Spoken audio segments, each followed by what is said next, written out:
Hello everyone, my name is Geeta and welcome to my YouTube channel. तो हम जो chapter पढ़ रहे थे वो था laws of motion. Laws of motion में हमने न्यूटन के तीनों लॉ को पढ़ा था। हमने ये भी बात करी थी कि न्यूटन का जो सेकंड लॉ है वही रियल लॉ है।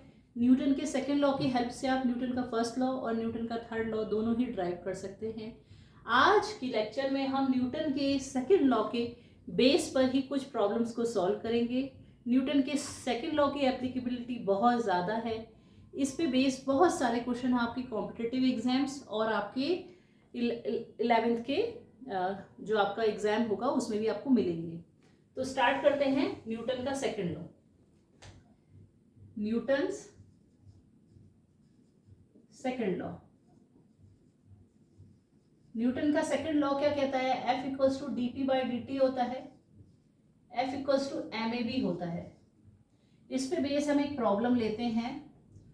इस प्रॉब्लम में हमें गिवन है कि एक मास कैपिटल M है और एक मास स्मॉल m है और एक दूसरे के साथ एक कांटेक्ट में है और ये कहाँ रखे गए हैं? एक स्मूथ सरफेस पे। स्मूथ सरफेस पे रखे गए हैं।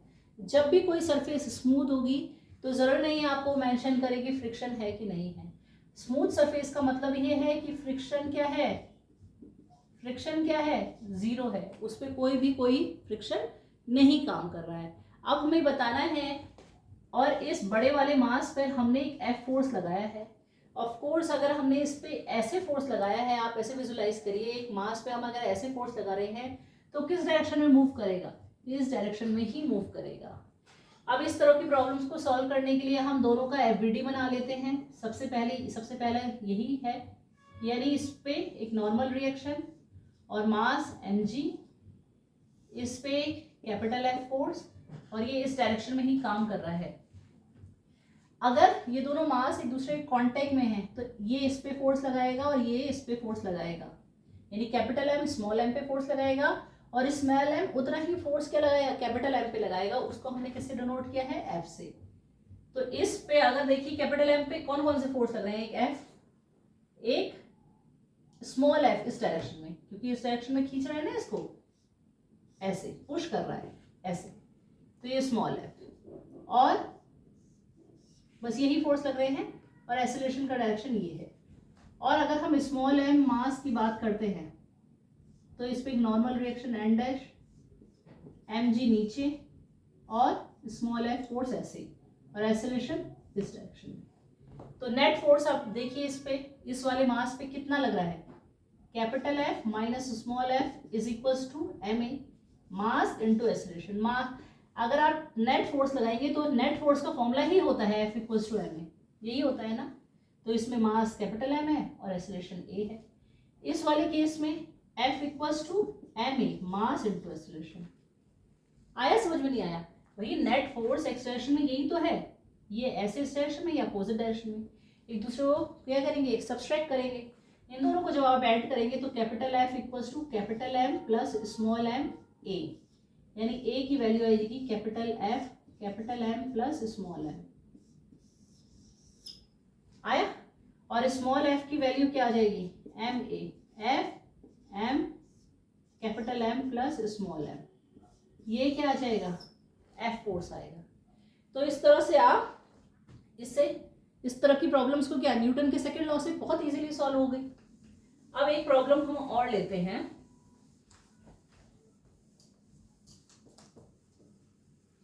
ये आपका एनसीईआरटी का क्वेश्चन है जो मैं नेक्स्ट ले रही हूं। इसमें हम एक स्मूथ सरफेस पे दो ऑब्जेक्ट रखे हुए हैं और ये A है, ये B है और ये दोनों ऑब्जेक्ट कितने कितने मास के हैं? A है आपका 20 kg का, B है आपका 10 kg का।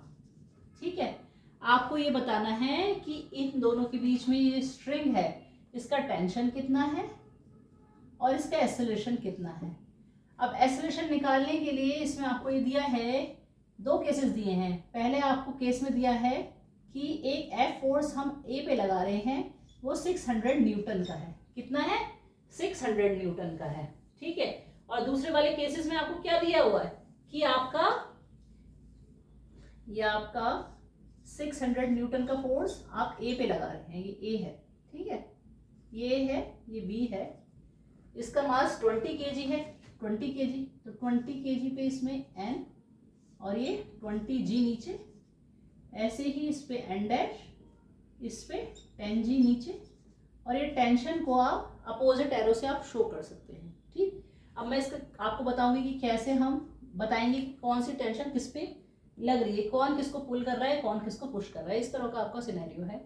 और ये दोनों ब्लॉक्स कहाँ रखे हैं, स्मूथ सरफेस पे रखे गए हैं, यानी स्मूथ सरफेस पे रखे गए हैं, यानी इसका क्या है, फ्रिक्शनल फोर्स इसमें क्या है, 0 लग रहा है। तो ए का एफबीडी बनाइए 600 न्यूटन इस डायरेक्शन में। अब देखिए ए पर ये जब हमने टेंशन ऐसे इक्वल इन अपोजिट डायरेक्शन लेंगे तो ए को इस डायरेक्शन में ये टेंशन खींचेगी, कैसे, अपोजिट डायरेक्शन में, यानी टी ऐसे लगेगा। ये इस पे नॉर्मल रिएक्शन एन और ये 20g, ये ए है आपका। ठीक, और आप फोर्स एफ 600 न्यूटन का ए पे लगा रहे हैं तो ये ए एक्सेलरेशन से ऐसे जाएगा। ऐसे आप बी का बनाइए, एन डैश कितना आएगा 10g, और टेंशन खींच रही है इसको, क्योंकि ये तो ए पे लग रहा है ना, ये वाला टेंशन, ये वाला एरो किस पे लगेगा, ए पे, दूसरा वाला बी पे, यानी ये टी। अब एक्स डायरेक्शन में नेट फोर्स लिखिए 600 minus T equals to 20a, mass into acceleration. इस पे देखिए T is equals to mass into acceleration, mass कितना है 10a, इन दोनों को ऐड कर लीजिए, 600 is equals to 30a, T से टी कैंसिल हो गया, तो a is equals to 20 metre per second square, यही आएगा। ठीक है, अगर आपको टेंशन निकालनी है तो टेंशन कितनी आएगी 200, 10 इंटू 20 इक्वल टू 200 न्यूटन, यानी इस वाले केस में हमारे पास टेंशन कितनी आई 200 न्यूटन। अब इसने बोला है कि अब हम इसको अपोजिट डायरेक्शन में फोर्स लगाते हैं। अब हमारे वाले केस में फोर्स कैसे लग रहा है, ऐसे लग रहा है 600 न्यूटन का, तो एक्सेलरेशन इस डायरेक्शन में थोड़ा ना होगा, इस डायरेक्शन में होगा। तो ए पे बताइए, अब ए की एफबीडी बनाइए, बी की एफबीडी बनाइए, तब एक्सेलरेशन और टेंशन कितनी होगी ये हमें बतानी है ना। ए की एफबीडी बनाइए, एन 20g, ये टी, ये ए की एफबीडी, बी की एफबीडी क्या होगी 600 न्यूटन, और क्या, टेंशन इसको अपोजिट डायरेक्शन में ले रही है, टी, ये एन डैश, और ये 10g, और एक्सेलरेशन क्या है इस डायरेक्शन में, इसमें भी एक्सेलरेशन इस डायरेक्शन में है। तो इसको देखिए टी इक्वल्स टू क्या आएगा 20a, मास इनटू एक्सेलरेशन, और इसमें क्या आएगा 600 माइनस टी नेट फोर्स, और मास इनटू एक्सेलरेशन ऐड करिए, तो यानी 600, टी से T cancel, 30a, a equals to 20 metre per second square, a अगर 20 है तो टी क्या आएगा 400 न्यूटन, भाई 20 मल्टीप्लाई 20 400, तो यानी इस केस में हमारे पास टेंशन कितनी आएगी 400, और एक्सेलरेशन कितना आएगा 20 मीटर पर सेकेंड स्क्वायर। और पहले वाले केस में एक्सेलरेशन तो 20 ही था जब हम ए पे फोर्स लगा रहे थे, लेकिन उस केस में आपका टेंशन 200 न्यूटन थी, है ना। तो बस यही डिफरेंस है। तो यानी आपका क्या है, फोर्स की डायरेक्शन चेंज करने पर, यानी यहाँ से खींचने पर और यहाँ से खींचने पर आपका क्या है, टेंशन चेंज हो जा रही है। तो इस तरह की प्रॉब्लम्स आप इजीली सॉल्व कर सकते हैं। बस आपको ध्यान रखना है, एफबीडी बनाना है जो सबसे बेसिक है, उस पर सारे फोर्स लगाने हैं, फिर आपको उनको क्या करना है, इक्विलिब्रियम आपको देखना है कि किस तरह से हो रहा है, और फोर्सेस को, नेट फोर्सेस को इक्विवेलेंट करना है। ठीक है, एक्स डायरेक्शन के फोर्सेस और वाई डायरेक्शन के फोर्सेस, अगर उसमें एक्सेलरेशन का पार्ट भी है तो एक्सेलरेशन के पार्ट को भी हमें कंसिडर करना है। अगला आता है आपका पुली का। ये क्या है, एक पुली है, क्या है, पुली है। इस पुली पर 2 मास लटके हैं। ठीक, पुली बेस्ड क्वेश्चन भी बच्चों बहुत आते हैं एग्जाम में। दूसरा क्या है, M2 मास है, और ये पुली क्या है, एक रिजिड सरफेस से ऐसे कनेक्टेड है। इसमें ध्यान रखिए ये जो पुली है ये क्या है, मासलेस है, फ्रिक्शनलेस है, यानी अगर इसमें फ्रिक्शन होगा तो उसको भी हमें कंसिडर करना पड़ेगा। तो जैसे हमने स्मूथ सरफेस कंसिडर कर रहे थे, अभी हम फ्रिक्शन की प्रॉब्लम को नहीं ले रहे हैं।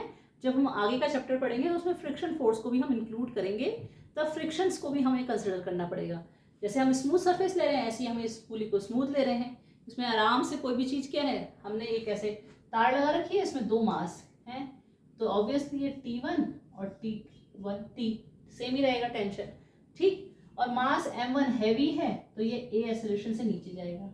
अब इसमें बताइए कौन कौन से फोर्स लगेंगे, M1G, और इसमें क्या लगेगा डाउनवर्ड M2G, ग्रेविटी की वजह से लगेगा ना।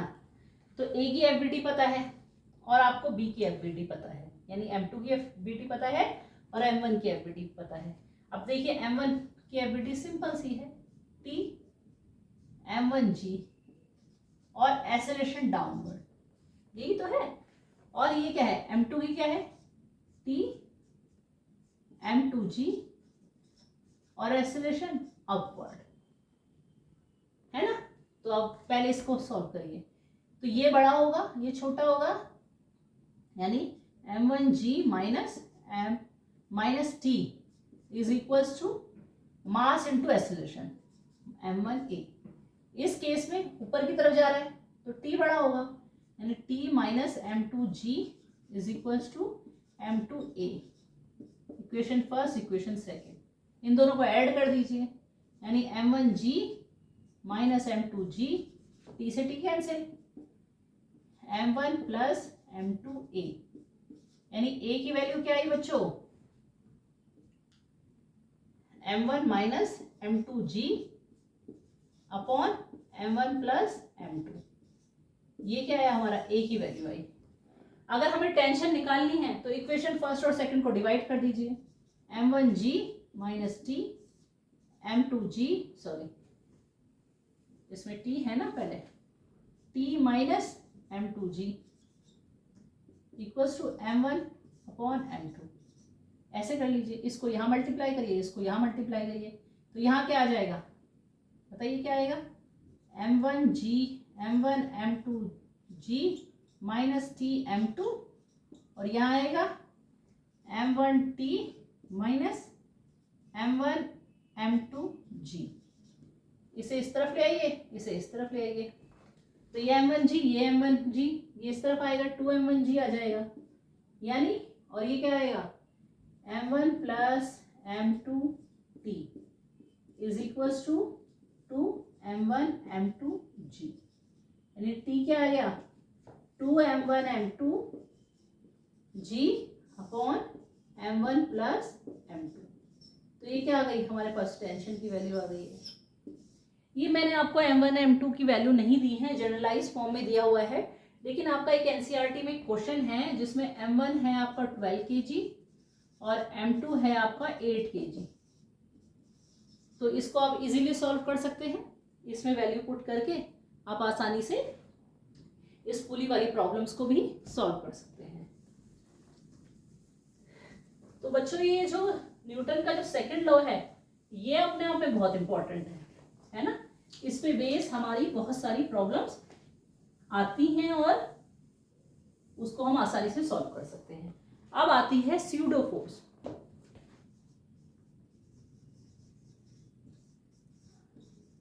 स्यूडो फोर्स स्यूडो का मतलब ही क्या होता है, इमेजिनरी, यानी जो फोर्स इमेजिनरी फोर्स है, यानी जो एग्जिस्ट तो नहीं करता लेकिन उसको हम एक्सपीरियंस करते हैं, उसको हम फील करते हैं, इमेजिन करते हैं, तो उसको ही हम स्यूडो फोर्स कहते हैं। स्यूडो फोर्स बहुत सारा हमारा लिफ्ट वाली प्रॉब्लम्स में हमें यूज होगा, अगर लिफ्ट मूव कर रही है किसी एक्सेलरेशन से।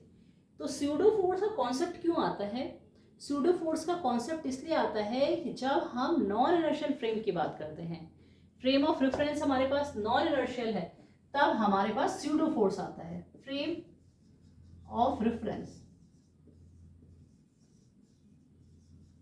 अब बच्चों फ्रेम ऑफ रेफरेंस भी दो टाइप के होते हैं, इनर्शियल और नॉन इनर्शियल। अब इनर्शियल फ्रेम ऑफ रेफरेंस क्या होता है, non inertial. Inertial frame of reference ऐसा होता है जिसमें आपका फ्रेम का एक्सेलरेशन क्या होता है, जीरो होता है। भाई अगर फ्रेम का एक्सेलरेशन जीरो है यानी फ्रेम की वेलोसिटी क्या है, कांस्टेंट है। और बता बोलेंगे ये कैसे आया, देखिए एक्सेलरेशन क्या होता है v minus you upon T. अगर ये दोनों सेम है तो एक्सेलरेशन जीरो हो गया, यानी वेलोसिटी क्या है हमारे पास कांस्टेंट है। और सेकंड जो लॉ है न्यूटन का, Newton second law of Newton valid होता है इसमें। अब आप बताइए कि इसमें कैसा हम एग्जांपल लें। जैसे आप इस ग्राउंड पे खड़े हैं, मैं खड़ी हूं इस ग्राउंड पे, तो ये ग्राउंड कोई एक्सेलरेशन से मूव थोड़ा ना कर रहा है ना। तो इसका मतलब क्या है, ये फ्रेम ऑफ रेफरेंस क्या है हमारे पास, इनर्शियल फ्रेम ऑफ रेफरेंस है। तो न्यूटन के सेकंड लॉ अपनी ओरिजिनल फॉर्म में क्या होते हैं, वैलिड होते हैं। अब non inertial frame of reference, अगर आपका फ्रेम का एक्सेलरेशन कांस्टेंट नहीं है, यानी उसका एक्सेलरेशन जीरो नहीं है, तो न्यूटन के सेकंड लॉ क्या होते हैं, इनवैलिड होते हैं। लॉ क्या होता है, इनवैलिड। क्या होता है, इनवैलिड। अब न्यूटन का जब सेकंड लॉ ही इनवैलिड हो जाएगा तो फिर आप कैसे प्रॉब्लम्स को सॉल्व करेंगे, है ना। ओरिजिनल फॉर्म में नहीं हो सकता आपका। तो हमारे टाइम तक स्यूडो फोर्स का कॉन्सेप्ट आता है। अगर हम स्यूडो फोर्स को अप्लाई कर लेंगे, इसमें इंक्लूड कर लेंगे, तब हमारे न्यूटन के सेकंड लॉ वैलिड हो जाएंगे। देखो मैं फिर से रिपीट करती हूँ, जो इनर्शियल फ्रेम है और नॉन इनर्शियल फ्रेम है उसमें सिर्फ एक्सेलरेशन का डिफरेंस है। अगर एक्सेलरेशन फ्रेम का जीरो है तो न्यूटन के second law F equals to ma ये वैलिड होंगे, इसमें कोई दिक्कत नहीं है। लेकिन अगर फ्रेम का एक्सेलरेशन जीरो नहीं है तो न्यूटन के सेकंड लॉ क्या होते हैं, इनवैलिड होते हैं। अब हमें न्यूटन के सेकंड लॉ अगर इनवैलिड हो गए तो फिर हमारी प्रॉब्लम्स कैसे सॉल्व होंगी नॉन इनर्शियल फ्रेम में।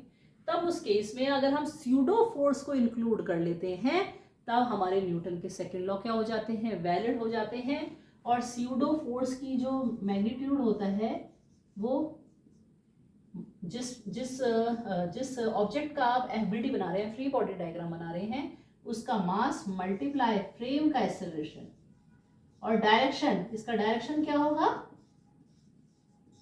Opposite to frame.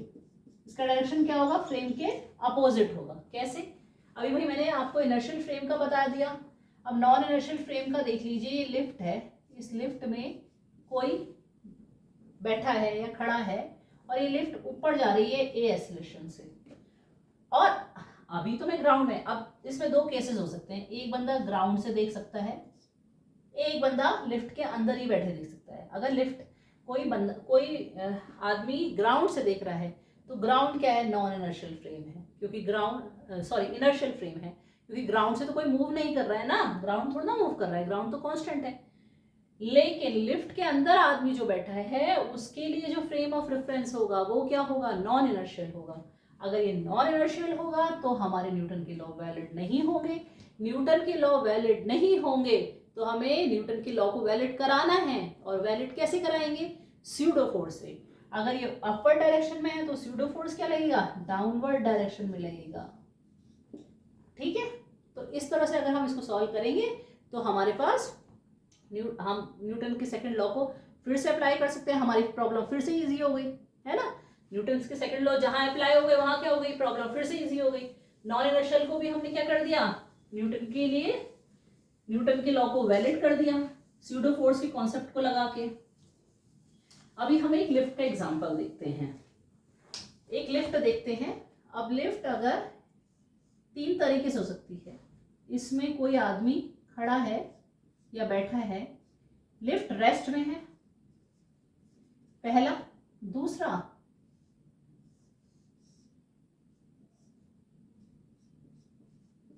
Lift A acceleration से ऊपर जा रही है। तीसरा केस,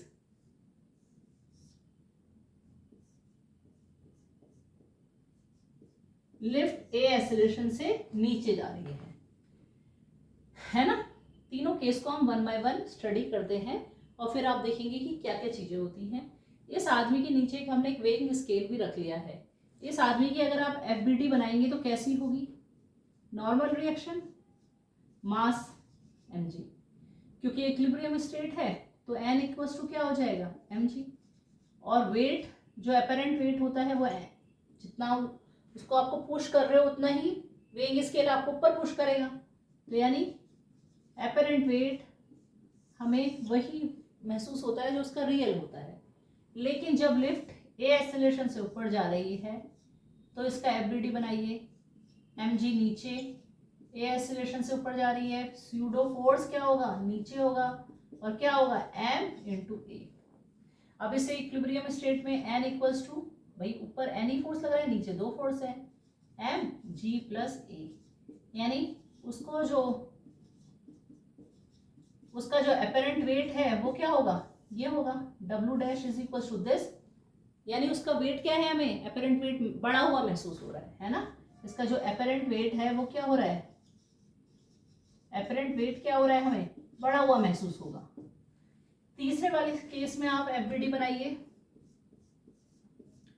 एन ऊपर, mg नीचे, एक्सेलरेशन ए नीचे, यानी pseudo force F, pseudo force ऊपर, यानी ऊपर कौन कौन सा फोर्स लग रहे हैं, n plus F pseudo, M A is equal to M G, यानी n equals to M G minus A, यानी अपेरेंट वेट आपको क्या होगा, उसको कम प्रतीत होगा, उसको लगेगा कि उसका वेट कम हो गया है, लेकिन ऐसा होगा नहीं, मतलब ऐसा रियल में नहीं होता।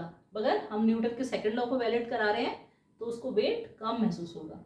अब दूसरा, अगर इस केस में 2 केस और आप देखिए, जब a is less than g, a is equals to g, और तीसरा लेते हैं हम a is greater than g। अगर लिफ्ट a एक्सेलरेशन से नीचे आ रही है और a की वैल्यू g से क्या है, कम है, तो ये इसमें ही खड़ा रहेगा, उसको अपेरेंट वेट क्या होगा, कम महसूस होगा, ठीक। लेकिन दूसरे वाले केस में देखिए, अगर a is equal to g हो जाता है तो यानी वेटलेसनेस उसको महसूस होगी, उसका अपेरेंट वेट क्या होगा, 0 होगा, यानी उसको क्या होगा, उसको महसूस होगा कि वो इस कंडीशन को क्या कहते हैं, वेटलेसनेस। इसको एस्ट्रोनॉट एक्सपीरियंस करते हैं जब वो स्पेसशिप में होते हैं। यानी अगर लिफ्ट जी एक्सेलरेशन से ही नीचे आ रही है, कई केसेस में आप ऐसा देखेंगे कि लिफ्ट टूट गई है ना, वो जिस शाफ्ट से लगी हुई थी, भाई किसी चीज से वो फिक्स होगी ना, जिसकी वजह से वो ऊपर नीचे आ रही होगी, लेकिन अगर वो रस्सी ही टूट गई तो लिफ्ट किस एक्सेलरेशन से नीचे गिरेगी, जी एक्सेलरेशन से नीचे गिरेगी, तब उसमें बैठे वाले व्यक्ति को क्या महसूस होगी, वेटलेसनेस महसूस होगी, यानी उसको वेट क्या हो जाएगा, उसका मैग्नीट्यूड आप देखेंगे 0 होगा ना, तो उसको वेटलेसनेस महसूस होगी। अब ये तो हमारा इसका था। अगर हमारे पास a बड़ा हो जाता है, g छोटा हो जाता है, तो यानी w डैश कितना होगा, बताइए कितना होगा w डैश। इस केस में हम w डैश कितना लेंगे, माइनस एम a माइनस जी, यही तो होगा, यानी अपेरेंट वेट क्या होगा, नेगेटिव आपको महसूस हो रहा है, तो यानी आप लिफ्ट की सीलिंग में चला जाएगा बंदा, यहाँ पर है ना, ऊपर की तरफ मूव करेगा उसका, क्योंकि एक्सेलरेशन तो ऊपर की तरफ जा रहा है ना, और यही सीलिंग पे चिपका रहेगा, है ना, he will stay at the ceiling. ये सीलिंग है, ये फ्लोर है रूफ लिफ्ट का, तो वो ये सीलिंग पे ऐसे चिपका रहेगा। तो एक्सेलरेशन अगर कम होता है तभी नीचे आते हुए उसको वेट मतलब उसको अपेरेंट वेट कम महसूस होता है, लेकिन अगर जी से ज़्यादा वेट से लिफ्ट नीचे आएगी तो आदमी यहाँ दिखेगा आपको, है ना। आप इसको मैथमेटिकली सॉल्व करके, नेगेटिव आ रहा है ना भाई, ये एन ऊपर होना चाहिए, लेकिन एन क्या है, नेगेटिव हो रहा है ना, महसूस हो रहा है, तो उसको यहाँ महसूस होगा, है ना।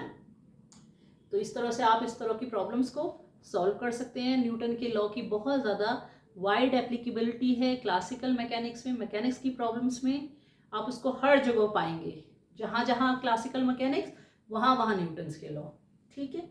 तो आज के लिए हम बस इतना ही करते हैं। कल के लेक्चर में हम फ्रिक्शनल फोर्स और उससे रिलेटेड कुछ प्रॉब्लम्स को करेंगे, तो पढ़ते रहिए। Thank you so much.